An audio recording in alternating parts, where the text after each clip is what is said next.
When I first picked up Babel, I think I made it maybe 30% of the way in, and I decided to put it down for a bit because this book is long. However, I read such great reviews and I saw where the story was going, where it was critiquing colonialism and erasure of cultures, and I knew I had to pick it back up. So once I got my Kindle, finally decorated it. Is it looking good? Once I decorated it, I picked the Babel ebook back up and I'm speeding through it.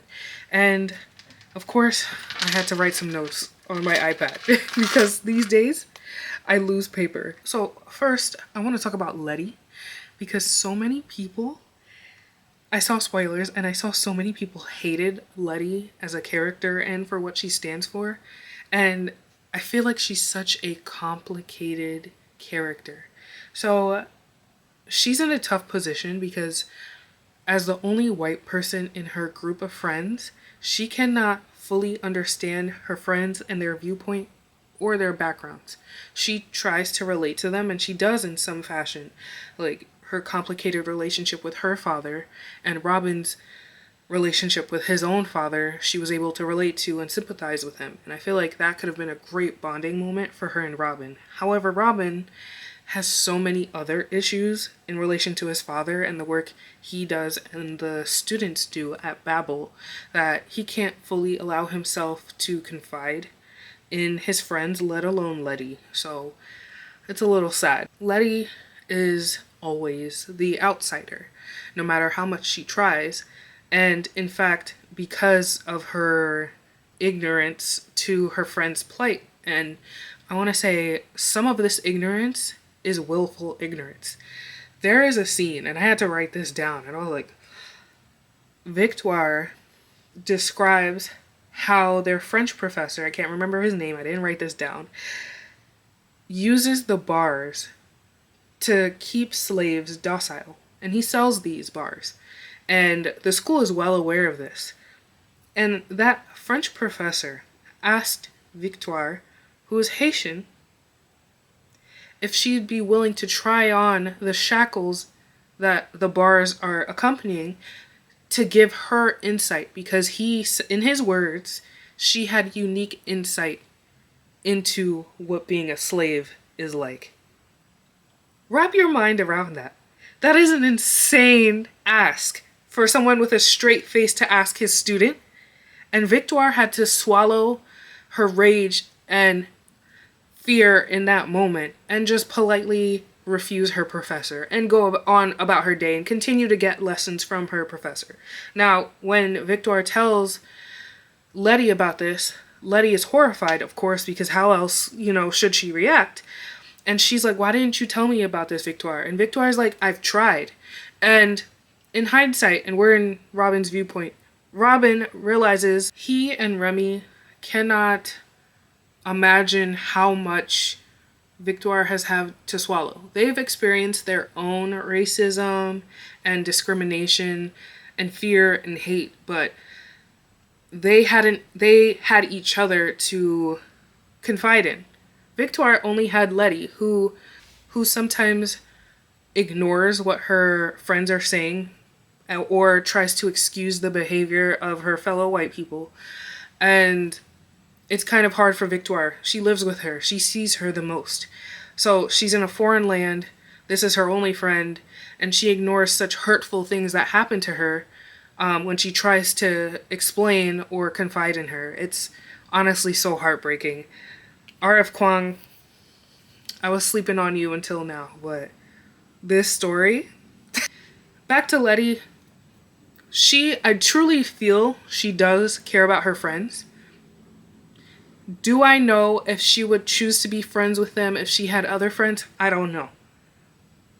But she was willing to hide a body for them. No questions asked.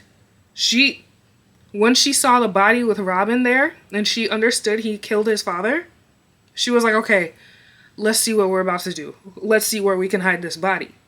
Later, she decides to say, maybe we should fess up. Maybe we should tell someone. They'll understand. And I think this is her blind trust in the system because she has never seen or experience for herself the downsides of the system as a privileged white woman living in England. She thinks everything will be all right if they just explain, not understanding that her friends do not have that same privilege. Not only are they scholarship students, they were brought here, some of them against their will, to contribute their mother tongues to the school and their skill in an effort to further take advantage of their home countries. Robin exposes the letters he finds in his father's study showing plans to start a war in China so they can continue to take advantage of them and take their silver without having to pay for it. Initially, the way they wanted to pay for it was to flood China with opium. And Robin, of course, has significant issues with this.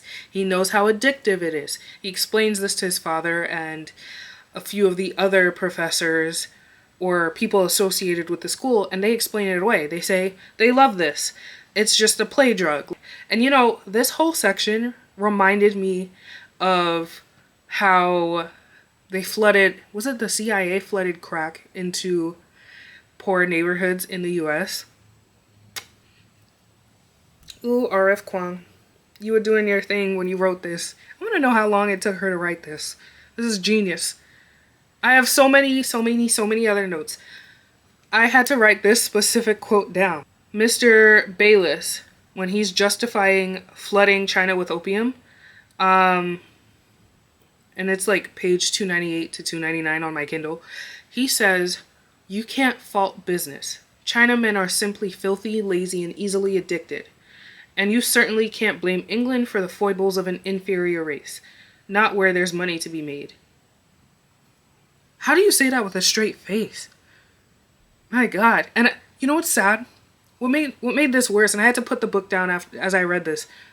I know people think like this. I know for sure people still think like this. I'm going to speed through the rest of this. And I know R.F. Kuang came out with Catabasis. I need to read that too. I don't know when I'm going to find time. I have such a long TBR list, but let me know what you guys thought. Have you finished Babel? What were your thoughts on it? How did you rate it? I've been seeing people rate it 3s. From what I read so far, it's not a 3. I don't know if I'll give it a 5 because I feel like, you know, with some editing, some could have been cut out, but it is still a very strong story and it has a strong message here.